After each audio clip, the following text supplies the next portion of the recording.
Dok većina naših gledatelja misli kako je sezona gotova, kako se sada turistički djelatnici odmaraju, totalnom su krivu, pripreme za sezonu već su startale, evo jedna takva konferencija koja to dokazuje.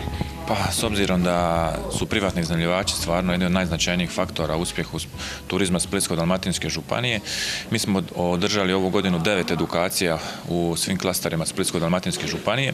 U tim edukacijama smo zaključili da je internet oglašavanje jedan od najvažnijih segmenata kod privatnih iznajmljivača i stoga smo odlučili napraviti konferenciju Internet oglašavanje za privatne iznajmljivače koja se upravo održava i možemo reći da odaziv je bio odličan i da je to ono što je potrebno privatnim iznajmljivačima i kroz ovu edukaciju, a i kroz druge vidjet ćemo šta još je njima najviše potrebno i koji su svjetski trendovi u oglašavanju, posebno za privatne iznajmljivače.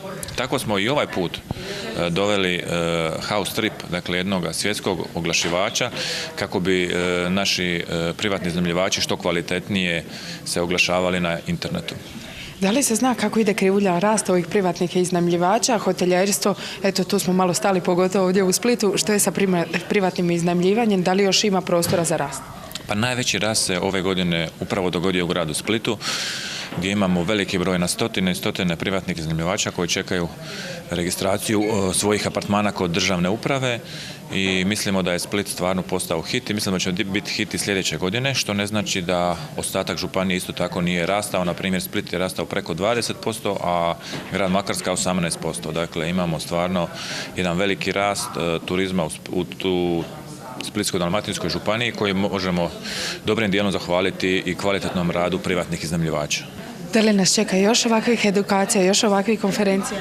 Pa u ovoj godini ćemo imati edukaciju za EU fondove, a isto tako i edukaciju za destinacijske menadžment kompanije, dok za privatne iznajmljivače pripremamo još narednu godinu dosta novih edukacija. 3. godinu za redom održava se ITD konferencija, što je ovogodišnja tema.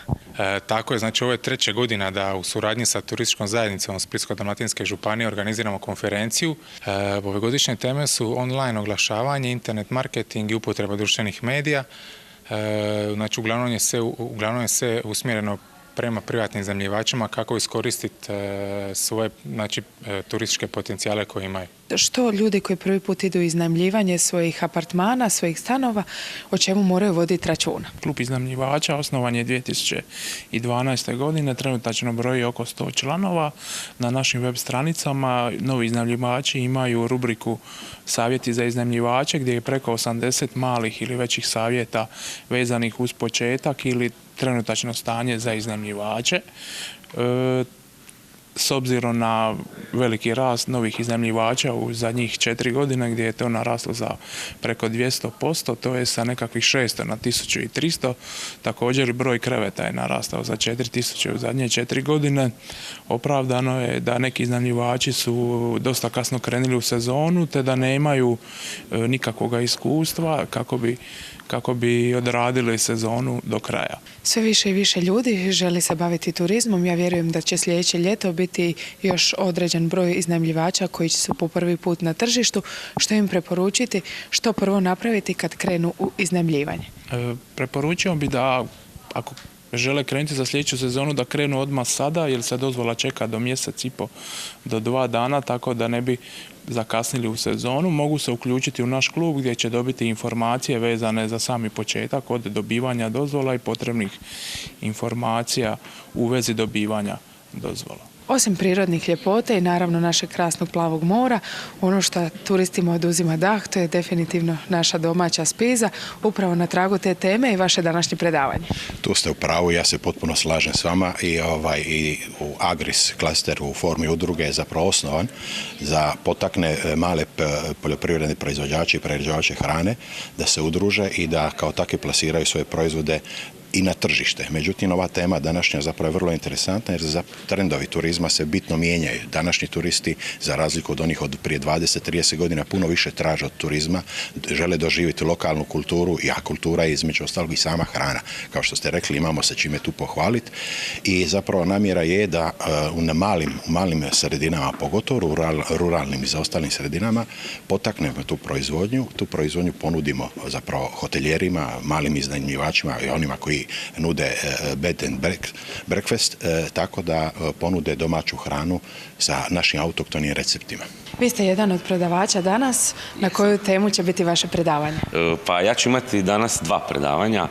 Prvo predavanje će biti znači, oglašavanje na tražilici Google, a drugo predavanje će biti marketing na mobilnim uređajima, znači mobitelima i tabletima, a sve to znači za turizam, odnosno konkretno za privatne iznajmljivače, apartmane, manje hotele i tako dalje. S obzirom da sve više ljudi ima kako pametne telefone, tako se i koristi internetom, koliko je to važno? Pa u principu ono što mi već, evo, to bi bila recimo 2. ili 3. godina zaredom, radimo jedan, ajmo reći, projektić gdje našim zapravo klijentima pokušavamo znači taj model oglašavanja na mobitelima malo približiti, baš iz razloga što gost kada dođe znači u destinaciju, najvjerojatnije, odnosno 99% da će informacije o smještaju, o ne znam, nekakvim aktivnostima, gastro i tako dalje, tražiti na svom mobilnom uređaju. Jel?